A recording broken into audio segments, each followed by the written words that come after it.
Examples of dynamic mentation. The story of dynamic mentation runs along with the history of the human race, for it has always been known to man in some form. Coming to primitive man along with other inheritances from still lower forms, it was used from the beginning. Its earliest forms were similar to its employment by the lower animals, such as been mentioned in the preceding chapter. The positive minds of the race influenced and dominated the more negative ones, without understanding its laws. The positive barbarians discovered that they possessed a stronger power of inducing mental states among their negative companions, and were thus enabled to work their will upon them. Many of the leaders of the barbarian races owe their positions of prominence and leadership to this law of mental induction. But along with the rise of the leaders, there was manifested a similar rise in power and influence of the priests. All races have had their priests and have today. A priest is a man whose office is that of a mediator between man and their divinities, one who claims to represent the supernatural entities in their dealings with men, a religious or spiritual middleman, as it were. I use this expression in all seriousness and with no desire to speak lightly of the priestly offices, which have played an important part in the history of the race. The priests, not being occupied with warfare or agriculture, and by reason of their support being contributed by the people, found plenty of time to think, a somewhat rare privilege in the early days, and even in these times for that matter. And so there gradually arose among all peoples a priestly caste that possessed the bulk of intelligence of the race. These priests soon began to recognize the importance of mind power, and they studied its underlying principles and laws of operation. This, of course, gave them an additional hold on the people and a power over them. There seems to be no doubt but that even in the early days of the race, the priestly castes held a very wide knowledge of the laws and the practice of dynamic mentation. In the heart of Africa today, we find the voodoo man, or conjurer, or medicine man, well versed in the application of mind power. It was also known among the early American Indians, although their degenerated descendants seem to have lost the knowledge, except in a few instances. The power of the priesthood among primitive races is based almost entirely upon some form of dynamic mentation, and as we see the race ascending in the scale, so do we see the priests displaying a broader and fuller knowledge of the subject in question. The history of the Oriental races shows that a full knowledge of the operation of mind power has been possessed by them for thousands of years. In the pictured stories of the Egyptians, the traces of which appear in their ruined temples and other buildings, we see that they understood the art perfectly. In ancient Persia and Chaldea, the art arose to great heights. In fact, among all of the advanced ancient races of men, we find an important place given to the subject before us. Among the ancient mysteries and the various ceremonies of the temples of the early races, we see many instances of the use of this power. Back of the rites and ceremonies were always the underlying principle and application.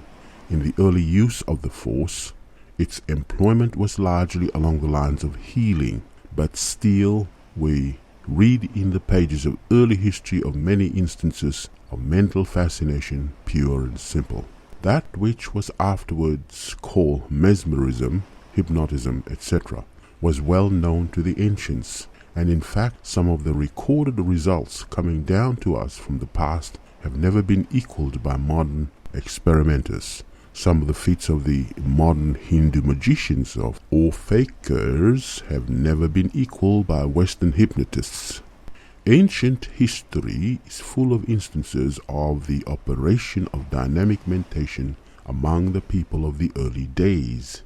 It is related that Julius Caesar, while quite a young man, fell in with pirates near the Isles of Rhodes, who captured his ship and took him prisoner. They held him for several weeks while awaiting the ransom money being raised by his relatives.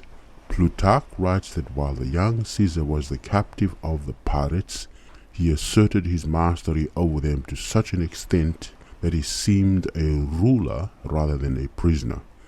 When he wished to rest or sleep, he forbade them to make any noise, and they obeyed him without question.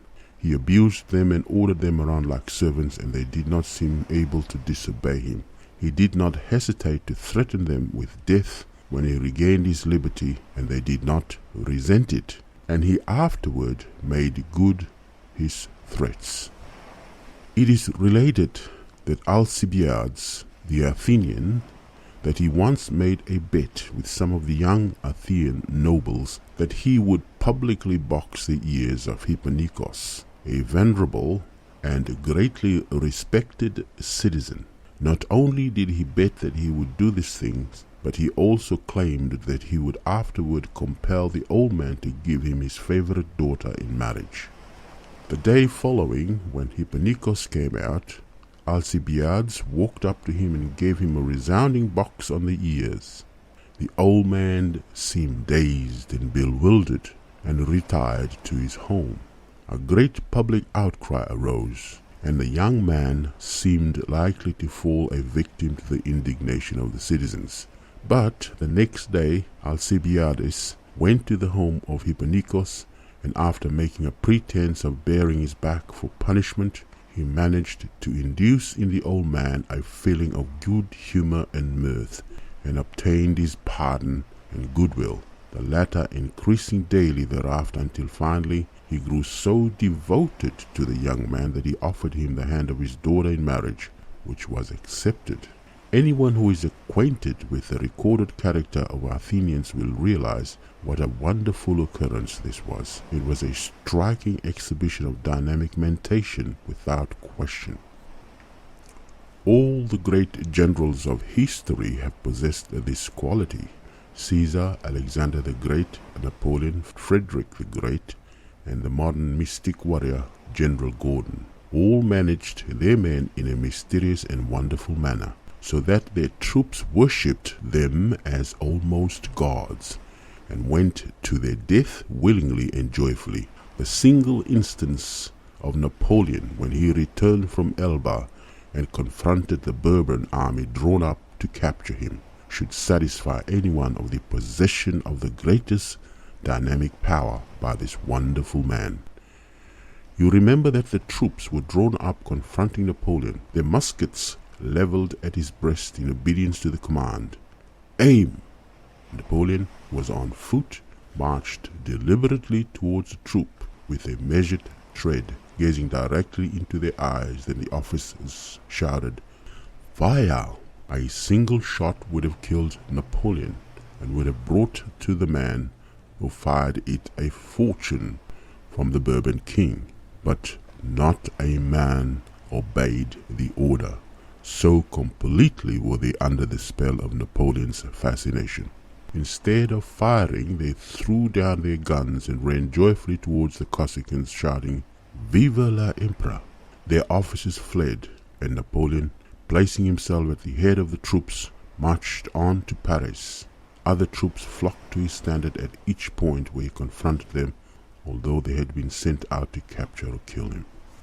By the time the gates of Paris were reached, he was at the head of an immense army. The fascination manifested by this man was one of the most marked instances of its possession of which we have any record, and it seems to endure to this day, almost a century after his death. The very mention of his name makes one's blood tingle. All great leaders of men, statesmen, orators, and politicians have the power of dynamic mentation developed to a considerable degree. If you have ever come in contact with a man of this sort, you will always remember the impression he made upon you.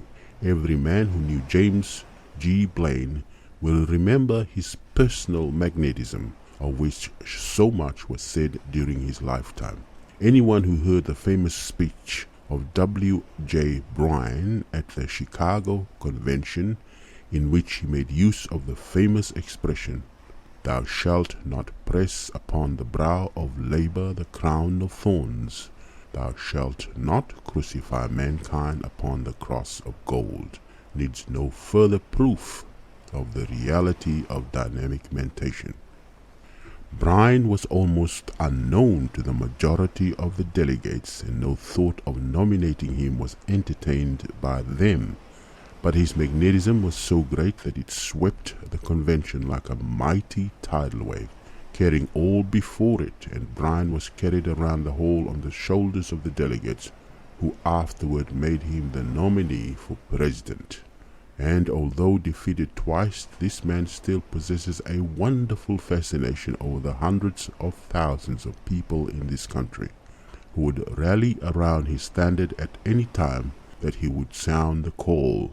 Henry Ward Beecher, at the great meeting in England, manifested the same power. The whole meeting was against him, and drowned his words by hoots, yells, and other noises. But Beecher looked them straight in the eye and gradually cowered them into subjection, and then talked to them for 2 hours, and fairly carried the meeting by storm. He was but one man, facing thousands of other men hostile to him and determined to prevent him from speaking, but the single man won by his dynamic will. It was not alone the words. In these cases, it was the mind power behind the words. Father Gill relates the following remarkable incidents in the life of Hugo, Bishop of Lincoln, which is another illustration of this one phase of dynamic mentation. Perhaps no exhibition of heroism was ever more remarkable than when Hugo, Bishop of Lincoln, bearded Richard Coeur de Lion in the church of Roche d'Andely in pursuit of war in Normandy. Richard demanded more supplies from his barons, and the bishop refused to supply any man.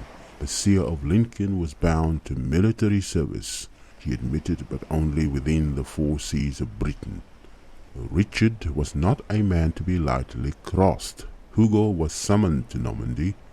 So enraged was the king with the spiritual seer that when he presented himself in Normandy to answer the charge against him, 2 friendly barons met him to urge upon him the necessity for sending a conciliatory message to the king before entering his presence. The bishop declined the advice. The king was sitting at mass when the prelate walked up to him. Despite the monarch's frown, said, "Kiss me, my lord, king." The king turned away his face. Hugo shook him and repeated his request. "Thou hast not deserved it," growled the king fiercely. "I have," returned the prelate, and shook him all the harder. The king yielded, the kiss was given, and the bishop passed calmly on to take part in the service. Mere indifference to death could never have produced such a result. There was something more. As well as utterly fearless, Bishop Hugo possessed willpower of most unusual character, of which several instances are on record. Not only did he face the king and justify his refusal to supply men in the council chamber afterwards, but he went further and rebuked him for infidelity to his queen. The lion was tamed for the moment. The king acknowledged nothing, but restrained his passion, observing afterwards, "If all bishops swore like my Lord of Lincoln, not a prince among us could lift his head among them." Such is the story as told by Froude. Yet Richard was the last man to permit a liberty to be taken with him, as his whole history showed. Hugo was such a remarkable illustration of what high willpower can do. Can anyone doubt the existence of this subtle force of mind power in the instances just related. There was mind power behind the words, actions, and courage of Hugo. Without it, he would have failed.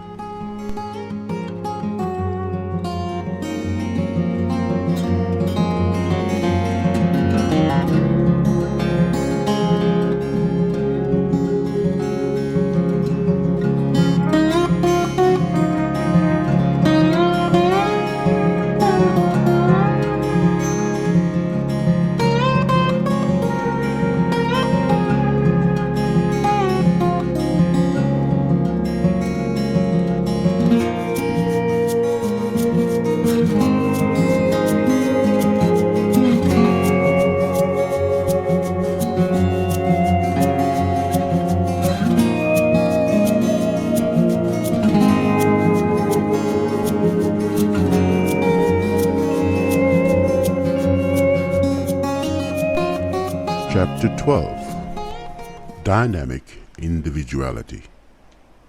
For the purpose of illustrating the personal qualities of the dynamic positive man, along the lines of personal influence, I shall proceed to describe these qualities as existing in a person whom I will call the dynamic individual.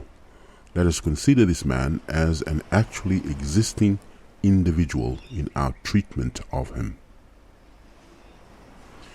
You must endeavor to imagine him in this way that you may understand his qualities. He is a very positive man, magnetically one of the examples of a strong, forceful man of affairs, who is constantly meeting people and having relations with them.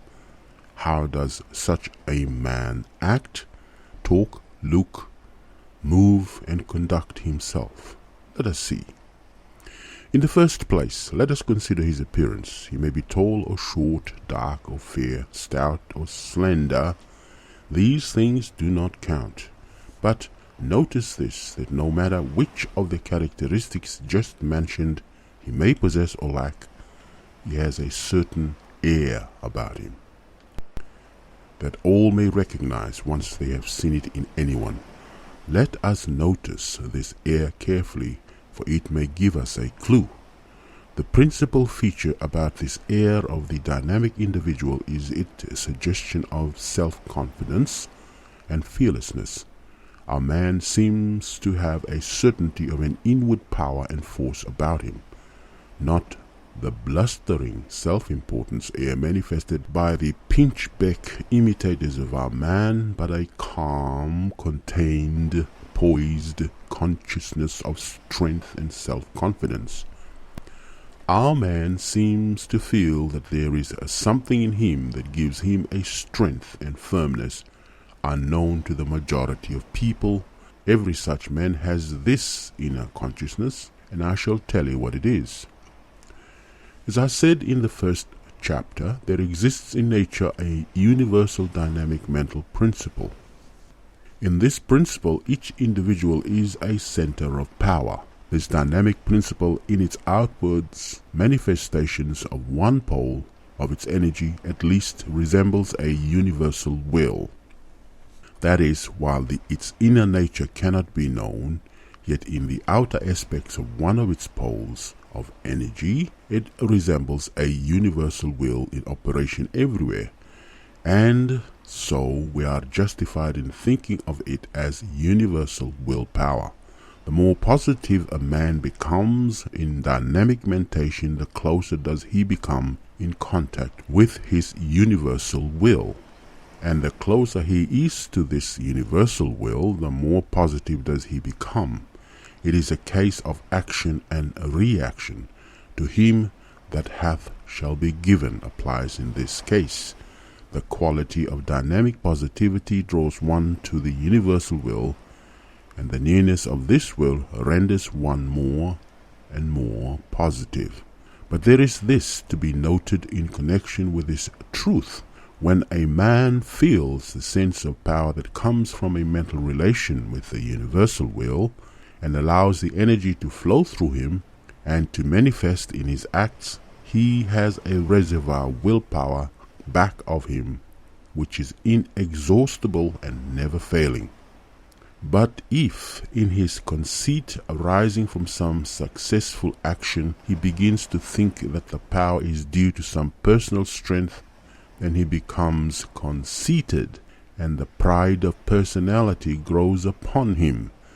This is where he makes his mistake. By this personal view of the matter, he fences himself off from the universal will and limits his force to that portion which is locked up within his own mind, induced there by the will of the universe. Such a one separates himself from the sources of power and puts up a barrier between himself and the universal supply. This is in accordance with the inner teachings of the great schools of occultism, and which teachings agree perfectly with the latest theories of modern science. There is a great ocean of universal will in which we are but centers of activity, and if we will but open ourselves to the power and will contained therein, we will have an unfailing store of power upon which to draw. Let us pause for a moment and see what forces are combined in this active mentative center. In the first place, we see that the dual aspect of the mind power manifests itself always. That which we have called the desire force and that which we have called the willpower appear as the two mentative pole. You know this well, for you have studied the previous chapters wherein this point is brought out and illustrated. But here is an aspect of the matter that I did not bring out in those chapters. I allude to the resemblance of the two phases of mind power, that is, desire force and willpower, to the physical phenomena of magnetism and electricity respectively. Desire force, like magnetism, manifests in a drawing, pulling, attracting power, while willpower, like electricity, manifests in a pushing, compelling, driving power.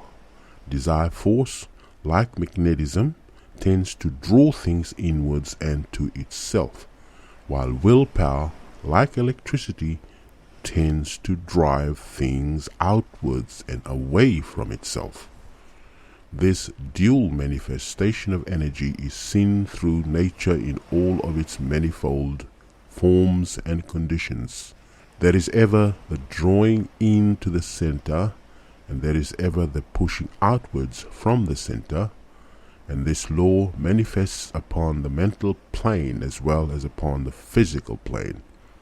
We have heard much of the people being magnetic, that is, having the power to attract persons to them, but that is merely one phase of the operation of dynamic mentation. We do not hear so much about people being electric, and yet the term is just as proper and applicable as the term magnetic. Electric people are the people in whom willpower is strongly developed and manifest. These get after others and make them do things. They are the active, energetic, forceful men and women who get behind things and push them along. All great leaders possess this phase of energy to a marked degree. The mere mention of the matter to you will cause you to think of instances of people who possess mentative electricity. There are men who are able to make the crowd around them do their bidding.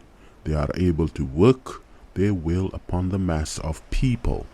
These men are seen to possess a strange power, but very few understand it.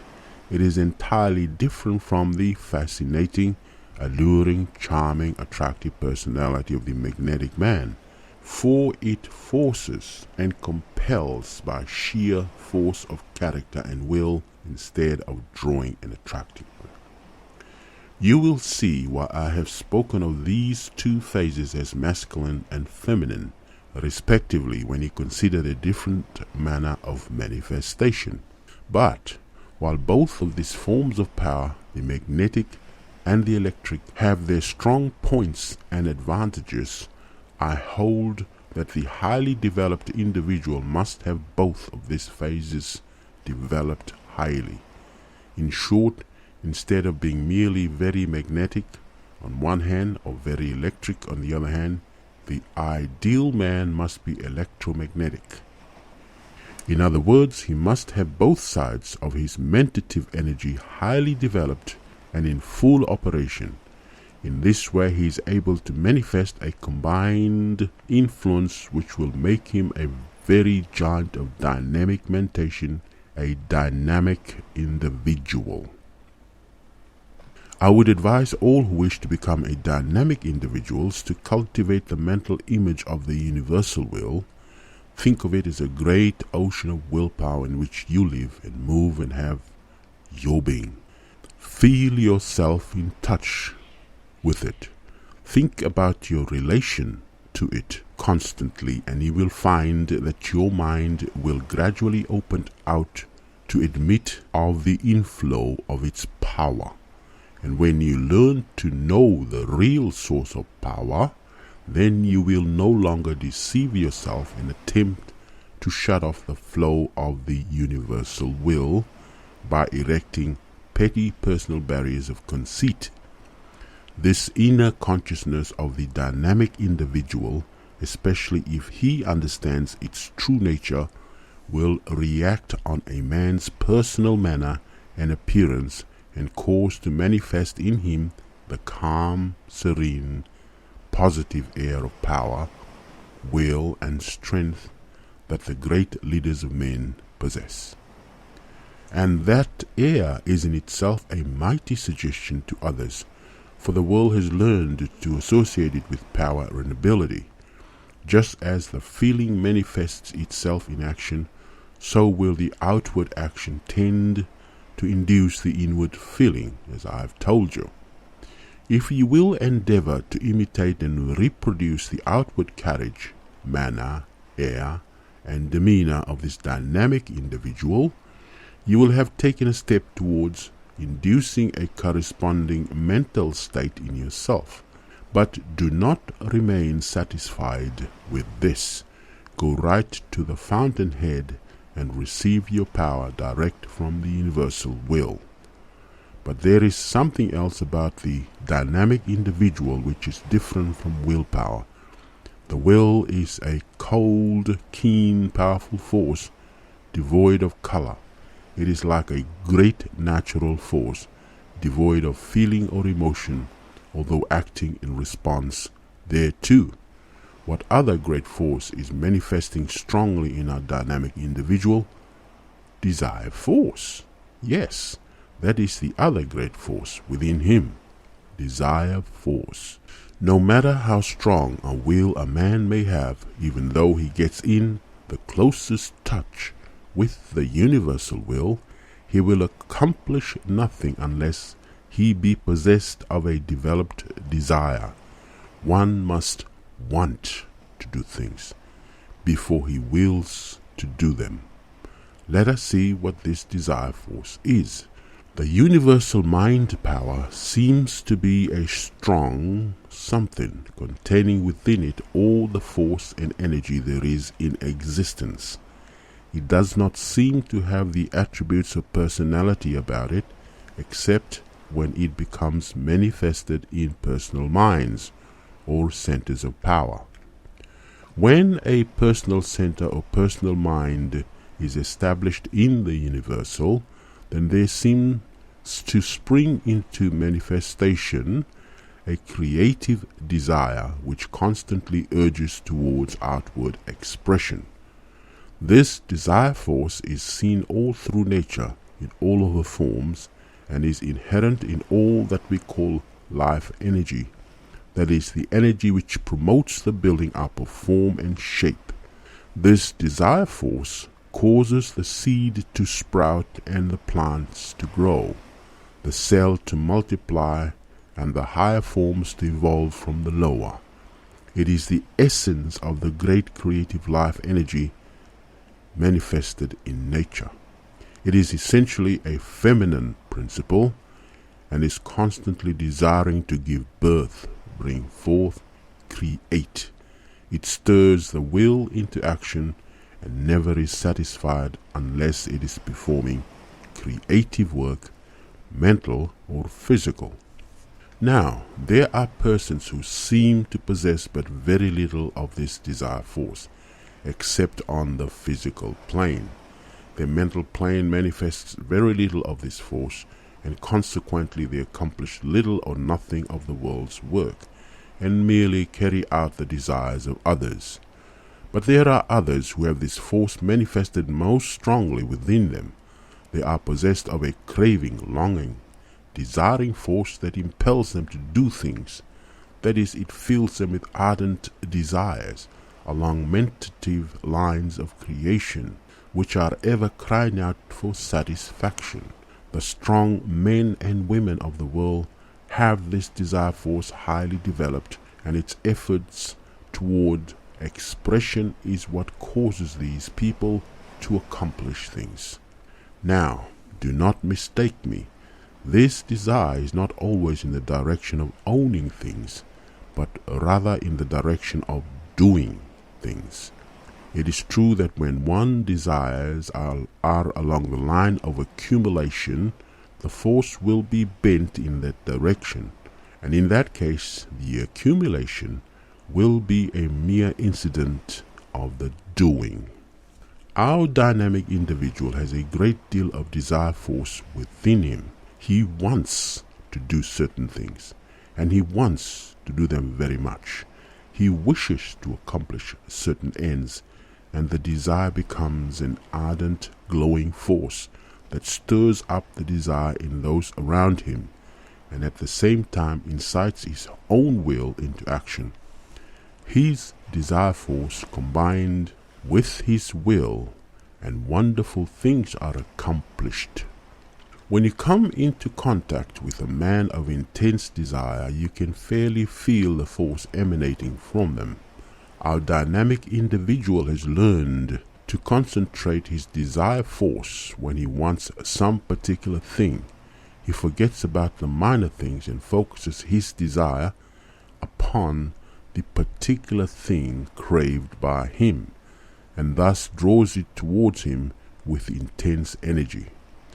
The will drives, forces, impels, and compels with a push. The desire force draws, induces, pulls towards one with an irresistible pull. When our dynamic individual meets you and wants you to do something, you can feel the pull of his desire force, drawing, coaxing, inducing, alluring, and attracting you towards him and his objects. One who wishes to do things should keep the flame of his desire burning bright. He should continually pour upon it the oil of suggestion, and place before it the lantern slides of the mental images of the thing desired. If you will study the man of strong desire, you will see that he draws everything towards him that he wants. He has a pull upon things and leaves nothing undone in the direction of his want. He is hungry and thirsty with desire, and he seeks satisfaction wherever it may be found, his wits being sharpened by the intensity of the idea and desire. And he draws people to him by the very strength of his desire force. You will find that people who will instinctively fall in with the suggestions and urgings of the strong desire man. People, as a rule, are drawn rather than pushed or forced into a thing. The seductive, drawing, charming, fascinating force of men is that of desire force, not of will force. Yes, again I say to you that he who would succeed must of necessity keep his fire of desire burning bright and fierce, else it will not awaken into action his own will, nor stir the desire in others. We talk much about willpower and its possession, but the majority of men fail because they do not desire things hard enough. They must want things absolutely, and then they will bend everything towards getting them. This is true in the case of both good and evil desires. The law is the same in both cases and operates along the same lines. We are acquainted with the disastrous consequences attendant upon the possession of evil desires, and have seen many instances of the harm wrought upon others by reason thereof. But did you ever stop to think that the same degree and intensity of desire, turned in the right direction, would accomplish wonders of good works, if you will put into your plans of proper attainment and aspiration the same degree of energy that the evil man puts into his schemes of selfish gratification? You will be able to move mountains of difficulties. This desire force in the dynamic individual is that which causes us to feel that he wants this thing and is going to have it. You know the feeling. If you have come into contact with strong men and they draw their own to them by the exercise of this elementary force of nature, they learn that by mentally drawing to themselves the supply of universal energy, they are enabled to transform it into desire force as well as will force. The emotive pole is charged as well as the emotive pole. Both draw from the same source, and both have a constant source of supply, and both may manifest a wonderful degree of this transformed energy in the shape of will power and desire force. In our dynamic individual, both poles are fully charged and in active operation. Now, I've said enough about the theory of dynamic individual. I shall ask you to read over what I have said above several times. In fact, read it over and over until you thoroughly understand it. And then I shall take you on to the practical work and exercises calculated to develop in you the qualities of that individual. Taking it for granted that you have carefully considered what I have just said, I shall ask you to perform the following exercises. The exercise you are required to do is recorded on the next video. I put it this way so it's easier to find if you need to. Thank you.